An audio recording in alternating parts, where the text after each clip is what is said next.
when it comes to Josephus. And I wanted to kind of pick Gary's brain, and you can give your thoughts as well. When we look at Josephus, we realize that he doesn't enumerate the books of his list. He gives us the number 22. Right. He says there are 5 books of Moses, 13 prophets, and then the 4 books of the hymns and the precepts. I want to ask Gary, I know the traditional way of breaking it down is 24, the Jewish way of breaking it down, which isn't 22.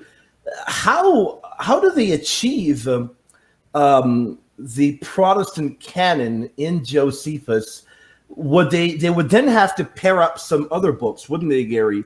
I've heard of the attempt to try and say Lamentations would have been rolled up with Jeremiah, which we've talked about that before being quite possible.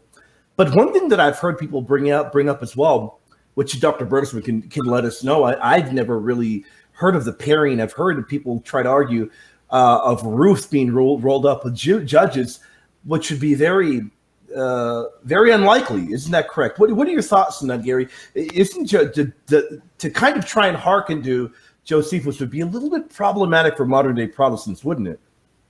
Yeah. Well, why are you picking on me? We have the great John Bergsma here. I mean, no.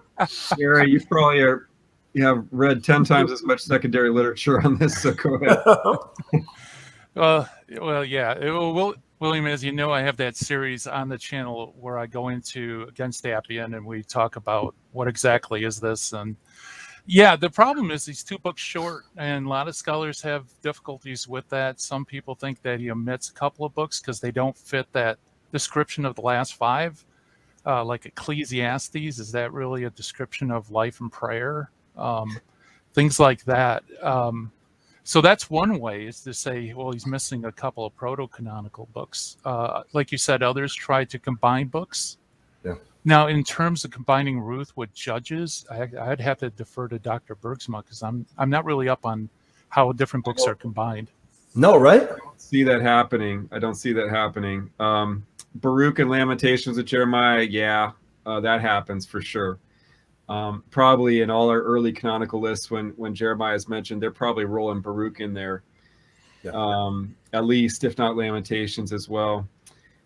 So those get combined. No problem with combining, say, the books of Samuel into one. That was done. Kings into one, yeah, that could be done. But I don't see Ruth being no. I've heard that thrown out there, though, right, Gary? I'm not crazy. Mm-hmm. I've heard that. Oh, yeah. I've heard that argument thrown out there, Dr. Bergsma. Yeah. Well, I mean, show me the textual evidence for it. Yeah. Yeah.